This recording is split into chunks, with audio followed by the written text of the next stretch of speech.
শুভ সকাল সবাইকে। আমি প্রিয়াঙ্কা, আমার নতুন একটা মিনি ব্লগে তোমাদেরকে স্বাগত জানাই। সকাল সকাল দেখো চা করে নিচ্ছি। আর আজকে না ভাবছিলাম কি 2-3টে ভিডিও বানাবো, সেই কারণে রেডিও হব। তাই দেখো এদিকে গলাটা ব্যথা, সেই কারণে না আদা দিয়ে চা করব বলে তাই আদাটা একটুখানি গ্রেট করে নিচ্ছিলাম। আর আদা দিয়ে না আমার চা খেতে ভীষণ ভালো লাগে। আর এদিকে দেখো আদা দিয়ে চা করে নিচ্ছি, দুধ চাই করছি।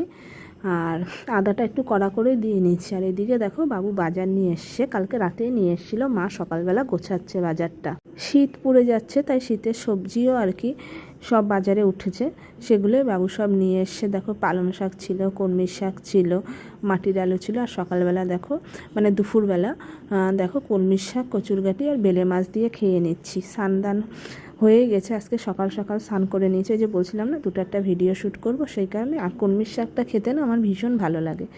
আমার মতো কে কে কলমির শাক খেতে ভালোবাসো অবশ্যই কমেন্ট করে জানিও। আর এদিকে দেখো রেডি হয়ে নিয়েছি, একটা সি গ্রিন কালারের মসলিন শাড়ি পরেছিলাম, পরে ভিডিও শ্যুট করার জন্য রেডি হয়ে নিয়েছি। ভিডিও শ্যুট করার সময় কোন শাড়ি পরবো বুঝতে পারছিলাম না, অনেক শাড়ি জামা কাপড় নামিয়েছি। আর এইদিকে দেখো বিড়ালটা কীভাবে গাছে বসে আছে। দেন দেখো শাড়ি জামা কাপড়গুলো ভাঁজ করে রাখছি, যেহেতু নামানো হয়ে গেছে অনেক, এবার তো কাজ করতেই হবে। আর একটু ঠান্ডা পড়েছে, সেই কারণে না মানে এখন কীরকম ঠান্ডা পড়ছে, সকালের দিকে গরম লাগছে আর রাতের দিকে ঠান্ডা লাগছে। আর এদিকে দেখো শাড়িগুলো গুছিয়ে নিচ্ছি। হঠাৎ করে দিদি বললো যে একটু হাবড়ায় যেতে হবে, তখন রাত 6:30 মতো বাজে, মাম্মামের শরীরটা একটু খারাপ করেছিল, হাবড়ায় যাচ্ছিলাম। আর এটা না কালী পুজোর প্যান্ডেল হয়েছিল তখন দেখো, আর আমি এদিকে ভিডিও করছিলাম। আর হুট করে যেহেতু রেডি হয়ে গেছি, দিদির যেহেতু ভিডিও করছি, দিদি লজ্জা পাচ্ছে। দিদি বলছে এরকম চেহারা আর তুই ভিডিও করিস না। দেন দেখো আমরা হাবড়ায় গেছিলাম। আর দেখো প্যান্ডেলের লাইটিংগুলো কি সুন্দর লাগছে। আর হাবড়া থেকে এসে দেখি মা মাংস রান্না করেছে, তা আমি ভাত খেয়ে নিচ্ছিলাম রাত্রের দিকে। আর বিশ্বাস করো এত গরম লাগছিল না হাবড়া থেকে এসে, তোমাদেরকে কি বলবো। আমি ভাত টাত খেয়ে ড্রেসটা চেঞ্জ করে নিয়েছি, লম্বা হাতা নাইটি পরে থাকা যাচ্ছিল না।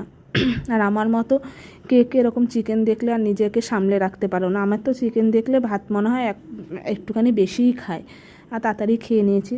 তারপরে দেখো মাথায় 1 গাদা তেল দিয়ে ভূত সেজে নিয়েছি, মাথাটা ঘোরাচ্ছিল দেখে তেল দিয়ে নিয়েছি। আর আমার স্বভাব হচ্ছে শ্যাম্পু করবো যেদিনকে তার আগের দিন তেল দিয়ে নেবো।